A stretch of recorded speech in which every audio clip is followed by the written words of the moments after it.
une perquisition très attendue. Ce vendredi 10 février, Pierre Palmade a causé un terrible accident de voiture, se déportant sur la voie de gauche et percutant ainsi de plein fouet un autre véhicule. Par son acte, l'humoriste de 54 ans a grièvement blessé une femme enceinte d'environ 6 mois, qui a perdu son bébé, un homme de tout juste 40 ans ainsi que le fils de ce dernier, qui est toujours dans le coma.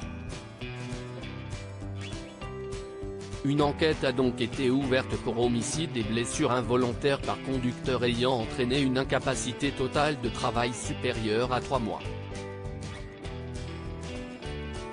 Dans un premier temps, les jours de Pierre Palmade étaient en danger, mais désormais les nouvelles sont rassurantes quant à son état de santé, même s'il est toujours en réanimation, comme le rapporte le Paris Science lundi 13 février.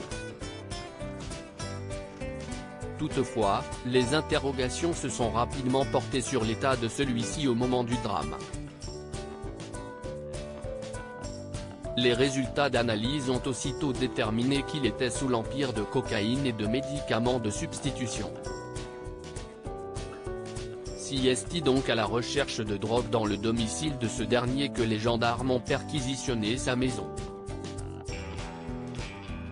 Pierre Palmade a acquis en 2017 un corps de ferme dans le paisible village de Célie-en-Bière, en Seine-et-Marne afin de prendre ses distances avec sa vie de soirée parisienne.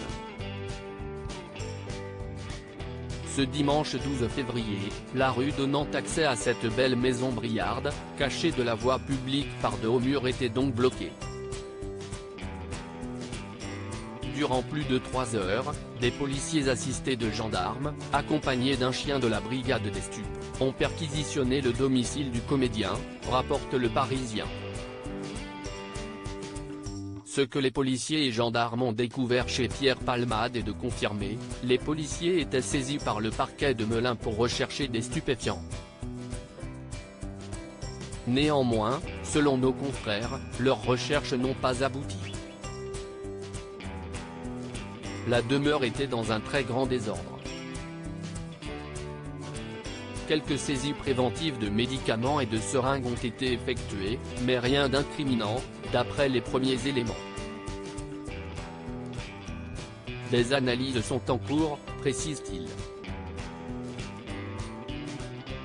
Les enquêteurs supposent donc que les 2 jeunes passagers recherchés qui ont pris la fuite après l'accident de vendredi se sont rendus dans cette maison afin de se débarrasser de produits stupéfiants avant cette perquisition.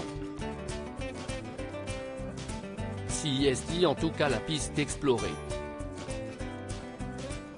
D'autant qu'il aurait également embarqué avec eux le téléphone portable de Pierre Palmade, comme le révèle Le Parisien. Celui-ci n'était ni dans les effets personnels du comédien au moment de l'accident ni à son domicile lors de la perquisition. Ce qui va à l'encontre de la déposition de sa femme de ménage qui est intervenue samedi. Elle aurait alors retrouvé les lieux en désordre, avec des seringues éparpillées. La femme de ménage aurait procédé à un nettoyage sommaire en décidant de ne rien jeter pour préserver les éventuelles traces, laissant tous les détritus dans des sacs. Surtout, elle affirme avoir vu le téléphone portable de l'humoriste dans la maison et même l'avoir laissé en évidence, dévoilent nos confrères. Les policiers et gendarmes ne sont toutefois pas repartis bredouilles de cette fouille. Ils sont repartis avec 2 gros sacs dans le coffre de leur véhicule, racontent nos confrères. Et s'ils n'ont pas retrouvé de cocaïne sous forme pure lors de la perquisition, ils ont cependant mis la main sur du matériel d'injection de cocaïne usagé, avec un reliquat d'un produit liquide en cours d'analyse, ainsi que divers sextoys. Dès que l'état de Pierre Palmade le permettra, celui-ci sera placé en garde à vue afin qu'il livre tous les détails de cette journée dramatique.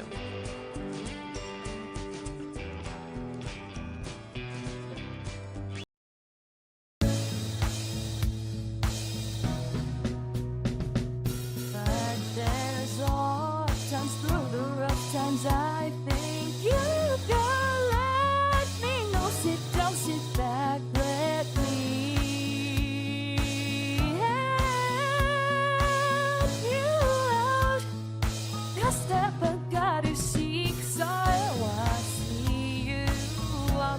bagno